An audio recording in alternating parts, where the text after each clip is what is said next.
The Modern Warfare 3 experience is best summed up as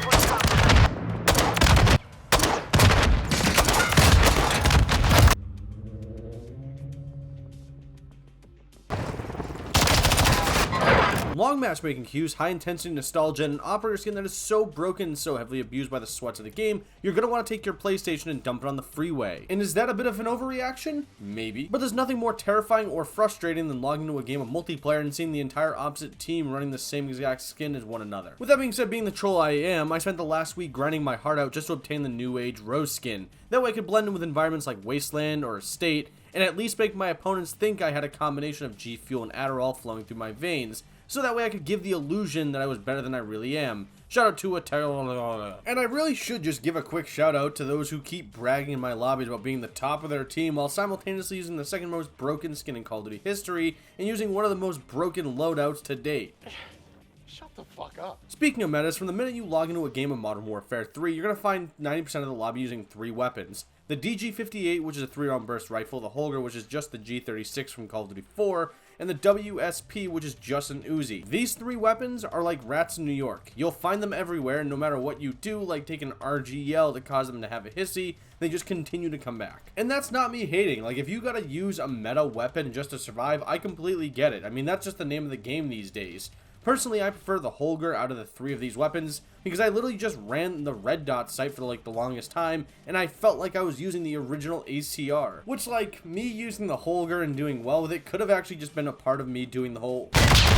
Let's speak on that. If you want to know one thing you're going to experience the most out of the Modern Warfare 3 experience, it's the pesky long queue times, due to the one thing that everyone hates: skill-based matchmaking. My advice, go into Modern Warfare 3 with your brain turned off, because if you even show this game, or whatever algorithm exists, that you have any ounce of competency when playing this game, you are going to get kicked into some of the hardest, sweatiest matches of your life. Think of it like this. Imagine you're playing pickup football in your backyard with your friends, and you have 2 pretty good passing touchdowns to one of your buddies who's below average at best, and all of a sudden some agent grabs you and says, "You're going to start in an NFL game for the New York Giants." That's what skill-based matchmaking is. It's not pleasant. Now, there are ways to combat this whole skill-based matchmaking thing. Some people say VPNs. I say jump out of a window and high-rise. It's really a tomato-tomato type of situation. You can do it any way you want. At the end of the day, as long as you're able to find, I guess, easier lobbies and you're not ripping your hair out, that's fine. Or you could also just play it in a manner that is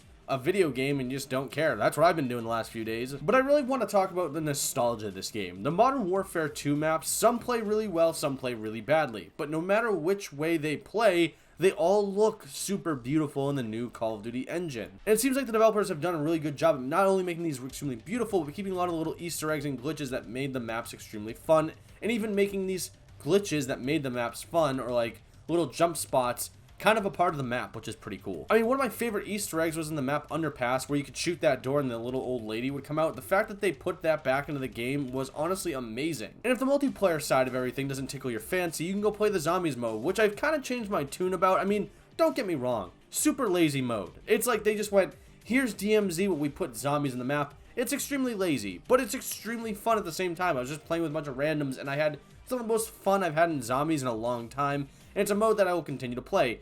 Now, granted, they also kind of fixed the whole Xville EX thing. I understand why the player base is pretty upset that the developers kind of balanced this, but I also understand why the developers balanced it in general, because they don't want players just sitting in the Xville area and just grinding for camos and their attachments from multiplayer. But I also understand why the players are pissed, because it really made that experience a little bit better, where you just grind, and it was a bit of a challenge in the end. But I will say one thing with the zombies. There's nothing more terrifying than getting to the level 3 area of the map, being very, like, unprepared for what you're about to experience. Like, I went into this completely blind thinking, I'll be fine, there's no problem, and all of a sudden I was like, oh my god, what the fuck is going on right now? All in all, the Modern Warfare 3 experience is pretty fun. I've enjoyed playing the game over the last, like, week or two, and I've been pretty surprised outside of the skill-based matchmaking, but you can kind of find ways around it to make it at least enjoyable. And again, even through all the metas, the Groot skins, and that creepy fat clown that just seems to be running around extremely menacingly, the game is loads of fun. But I'm not going to sit here and tell you to go out and buy it, because that's just up to you as a player. If you can either somehow get it at a discount, that'd be great. Or if you have a friend that owns it, maybe go out and play it with them or go over to their house or something and mooch off them for a bit. I don't know. But I'd like to know what you think in the comments section below about the Modern Warfare 3 experience. Are you having fun? If not, let me know why. And if you are, let me know why. Are there some things that you would probably change about this entire experience? And again, I've got to applaud Sledgehammer Games. They've done a very good job about listening to this community and acting on things and being very transparent, unlike some other unnamed developers who didn't talk to the entire community for pretty much like an entire year and blatantly ignored everyone. And I'd like to thank you for watching. I do appreciate your time. If you enjoyed the video, great. If you didn't, well, that kind of sucks. But if you did enjoy it just enough, maybe consider subscribing and leaving a like. And, well, thanks. Bye. Hey, Bobby. Yeah, it's me. Yeah, it's Bushberry.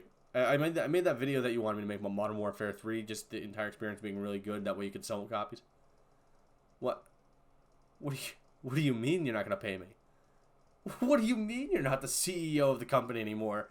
Microsoft bought you out and then all of a sudden you're gone, you're not going to pay me money? That is insane.